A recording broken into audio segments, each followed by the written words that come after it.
Hello, ladies and gentlemen. This is Christelle Martinette, and you'll recall that we were talking about the goddess and your invitation. You were invited to a party and were given the role of the goddess to personify, to impersonate, if you will. And I suggested different Hollywood actresses that were elevated to the role of goddess in the past, but it just didn't seem that they were suitable for your party. Now, why could that be? Oh, and by the way, I did mention an icon today, Gina Torres, that might fit the bill, but later I'll talk about her. Well, when you are thinking of a role, and roles typically are imagined or conceived as being outside of ourself. Another word for role could be a mask, but the mask is particular. It's only reflecting the part of your face that is involved. A role is really posturing. It's positioning yourself and shifting yourself. There's also a very important thing to bear in mind, that every time you shift, there's a power differential that shifts along with you. You in relation to those around you, the person or persons around you. This idea has to do very much with time and space, because as you recall, I just mentioned those other icons from the past, Hollywood's great icons, just didn't serve you today. So there's time involved and space, how you move around and shift your footing in relation to others around you. So let's bear that in mind, put it on the shelf for now, and think about another very important aspect here about this party, because you are immediately put into the driver's seat and have to make decisions. You have to make decisions in relation to that party. Okay, you were given a job. But what's really, really pleasurable here is that the decision is all about fun. A party is fun. It's for entertainment, for enjoyment. And from there, the lesson, because these are lessons that you learn, can be used in every other life activity. Let's go back a moment now and talk about Gina Torres. I said that she impersonated today probably one of the most closely, in the roles most closely filled by an actress today.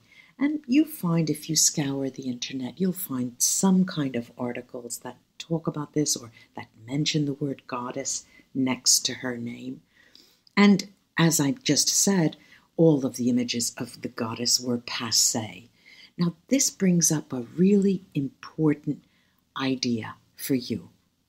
First of all, that you were given the role so that you can be that role in a party.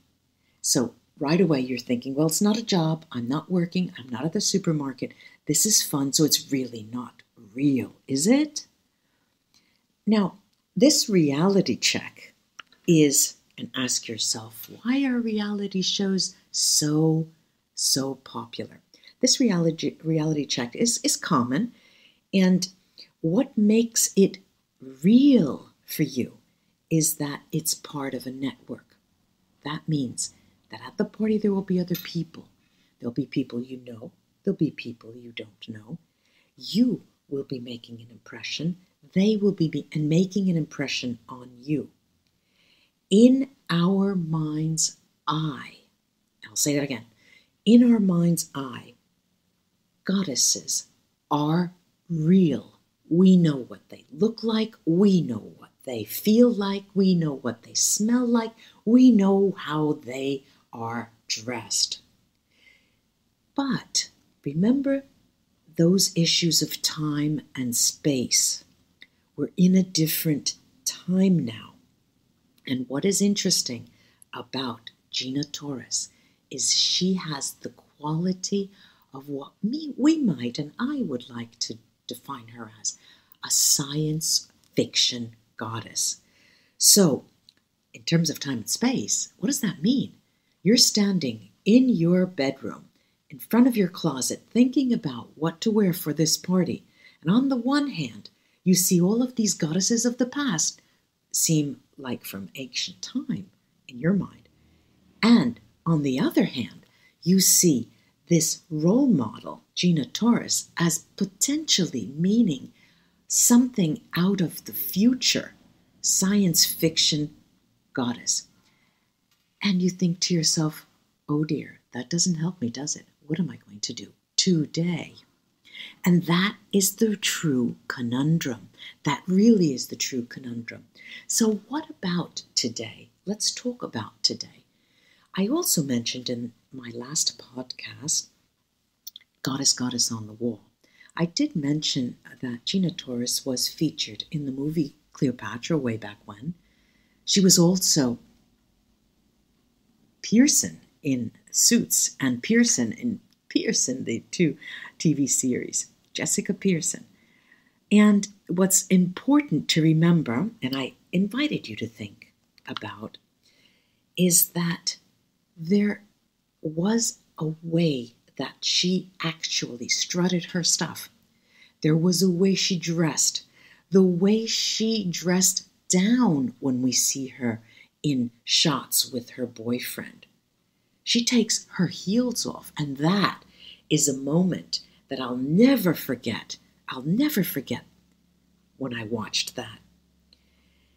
But there's something else as well that we need to really bear in mind is, one, as I mentioned, she has the power to leave power behind, and she did, moving to Chicago. And she still was an influencer. For those of you who have seen Pearson, she's as if she were the woman behind the scenes in relation to the mayor. He called her in to help him out in tough, very tough spots. I'll give you, and that makes her still part of a network of barristers, of lawyers, of esquires, and an influencer from behind the scenes, able to see the forest instead of the trees, helping the mayor. So there's a network there. For your party, we have to make you part of a network. How are we going to do that? There is a very important concept that you've heard all your life, and it's called sisterhood. Women may be like-minded or not like-minded, but they are there for you, even the ones who think differently from you. They are your network. You learn from people you disagree with. You learn from people you agree with. And somewhere along in the middle, in that present time and space, and here is that notion of present time and present space, is where you find your power, in that power differential. Now, that power differential graph that I'll somehow put up for you. And let me say that I've already given you a lot of notions to think about, and we go back and forth from the past to the future, and Gina Taurus as being the sci-fi goddess, and oh no, she will help. Could she help? How could she help? And we've landed now to a network that is sisterhood. I'll be back with the next podcast to talk about that. Namaste, ladies and gentlemen. Have a good one. Bye-bye.